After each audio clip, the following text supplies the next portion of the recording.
हारून साहब, चलिए अब आते हैं 3 दिन बाद, ठीक तीसरे दिन 5 जनवरी की तारीख बड़ी इंपॉर्टेंट है सऊदी अरब और कतर के ताल्लुकात से मुतालिक, और वहाँ पर जो इजलास होने जा रहा है। देखिए अब वक्त कम है, मैं मुख्तसरन अर्ज करता हूँ कोशिशों के बारे में कि सऊदी अरब जो है बहुत ताकतवर मुल्क था और बाकी छोटे अरब मुल्क उसकी पुश्त पे थे।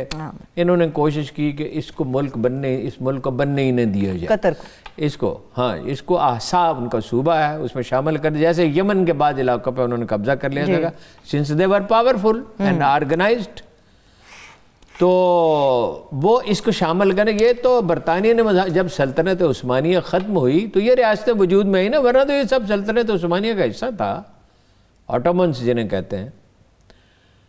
तो 65 में जाके कहीं इसकी सरहदों का तयन हुआ है और इनके पीछे पड़े रहे। 95 में भी बगावत कराई, आलमरा क्या उनका नाम है, कबीला अलमरा, उनके ज़रिए, अगर मैं नाम गलत ले रहा हूँ तो माफ़ी चाहता हूँ। और 96 में भी बगावत कराई।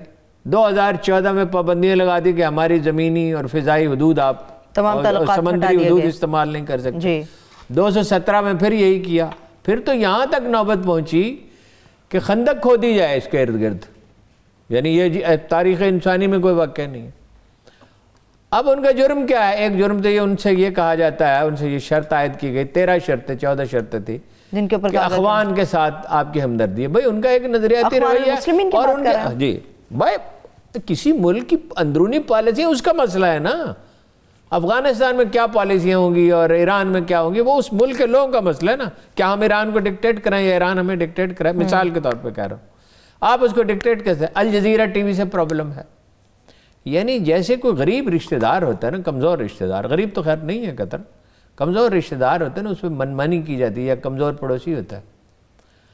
अब जनाब सिचुएशन ये हो गई कि जो बाइडन साहब आ गए, अब घबराए हुए हैं, अब शाही खानदान घबराया हुआ है। वो खुशहोगी वाला मसला वो तो नहीं छोड़ेगा। ट्रंप जो था वो तो डील करता था ना, वो तो मुझे कोई मुनासिब तशबीह जो जहन में आ रही मैं कहना नहीं चाहता, वो तो डील करता था ना, रोकड़ा, उसका मतलब रोकड़ा, मनी, कुछ पैसे मिल जाएं, और मतलब नाशाइस्ता इतना कि उसने कहा 1 हफ्ता हमारे बगैर रह नहीं सकती, यहाँ कोई हुकूमत रह भी नहीं सकती। उनकी चॉइस और है, उनकी चॉइस मोहम्मद बिन सुलेमान नहीं है।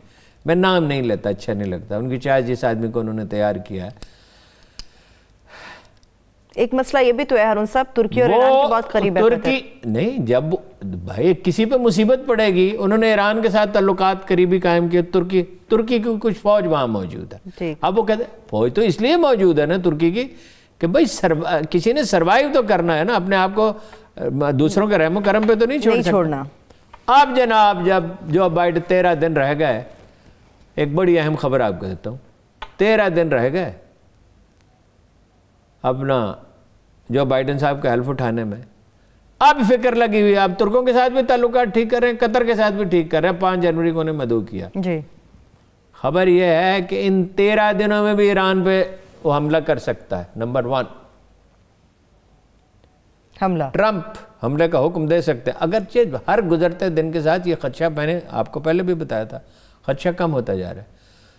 दूसरी बात, ये ईरान ने ऐलान कर दिया कि इनरिचमेंट यूरेनियम की सतह वो बढ़ा देगा, इसलिए कि ये सारा बंदोबस्त किस लिए, कुशनर साहब भी लगे, बंदोबस्त किस लिए हो रहा है कि अरब ठीक हो जाएं। कुशनर साहब ने भी दबाव डाला ना जी, लॉबिंग की, या जो कह लें कि सारा दबाव ईरान पर डाल दिया जाए। तो ईरान ने ऐलान कर दिया है ठीक कि मतलब ये है कि इशारा है इसमें ये पोशीदा कि हम एटम बम बना सकते हैं, क्योंकि इसराइल बहुत बेचैन हो रहा है और उससे ट्रंप से कहा जा रहा है कि भाई हमला करो। सही, ठीक है ठीक है। पाकिस्तान के ताल्लुकात कतर के साथ भी अच्छे हैं, सऊदी अरब के साथ भी ठीक हैं, हालिया जो बात पेचीदगियां पैदा हुई हैं, देखते हैं इस पे क्या मज़ीद। लेकिन ये हम ये चाहेंगे कि सुलह हो, हमारी ख्वाहिश ये होनी चाहिए सुलह हो, और सुलह हो मुसलमान ममालिक एक साथ हो जाए। आखिरी 2 मिनट है हारून साहब, जल्दी से, मुझे कल भी ये मामला बाकी रह गया, कर्क के अंदर जो मंदिर का वाक़या हुआ है उसको आप किस तरह से देख रहे हैं हारून साहब? वो वैसे तो बर्बरियत है, उसको क्या क्या उस पे इसके सिवा क्या कहा जा सकता है? क्या हमारे बात ये है कि वो 5-6 एकड़ का कॉम्प्लेक्स था, बहुत बड़ा मंदिर था। अल्लाह के रसूल का पैमान है, लिखा हुआ आज भी महफूज है। जब उनकी ईसाई रियाया ने जाके कहा کہ بھئی ہمیں تحفظ دیا جائے تو جناب رسالت باپ نے جو خط لکھا ایک ٹیمپل میں وہ محفوظ ہے کہ روز قیامت تک میری امت اس بات کی ذمہ دار ہے کہ غیر مسلموں کی حفاظت، میں اور میری امت آپ کے ہاتھ کا لکھا ہوا فرمان ہے۔ یہ تھر میں بھی بعض افسوسناک واقعات ہوتے ہیں، بھئی وہاں تو کوئی پرابلم تو تب پیدا ہو وہاں کوئی ہندو رہتا، وہاں تو کوئی ہندو رہتا ہی نہیں ہے۔ دوسری بات یہ ہے کہ ہندو نہیں، میں بات سمجھنے کی کوشش کریں، وہاں تو کوئی ہندو رہتا ہی نہیں، لہٰذا کوئی شکایت کا تو سوال ہی نہیں۔ جس مکان میں کوئی رہتا ہی نہیں ہے اس کے مکینوں سے شکایت کیسے ہو سکتی؟ درست، بالکل جب وہاں کوئی رہتا ہی نہیں ہے۔ اچھا اب وہ جناب اس کو پہلے بھی اس کو تباہ کیا گیا، پھر حکومت نے مرمت کرائی۔ یہ انڈیا تو نہیں ہے کہ کوئی اپنا مسجد بابری مسجد گرا دی جائے گی اور اس پہ حکومت جو ہے اور سپریم کورٹ بھی اس کی تائید کر دے گی اور حکومت بھی تائید کر دے گی، اور جس میں یہ پاکستان ہے۔ ہمارے رویوں میں بہت خرابیاں آ گئی۔ دوسری بات یہ ایران نے اعلان کر دیا کہ انریچمنٹ یورینیم کی سطح وہ بڑھا دے گا، اس لیے کہ یہ سارا بندوبست کس لیے، کشنر صاحب بھی لگے، بندوبست کس لیے ہو رہا ہے کہ عرب ٹھیک ہو جائیں۔ کشنر صاحب نے بھی دباؤ ڈالا نا جی لابنگ کی، یا جو کہہ لیں کہ سارا دباؤ ایران پہ ڈال دیا جائے، تو ایران نے اعلان کر دیا ہے کہ مطلب یہ ہے کہ اشارہ ہے اس میں یہ پوشیدہ کہ ہم ایٹم بم بنا سکتے ہیں، کیونکہ اسرائیل بہت بے چین ہو رہا ہے اور اسے ٹرمپ سے کہا جا رہا ہے کہ حملہ کرو۔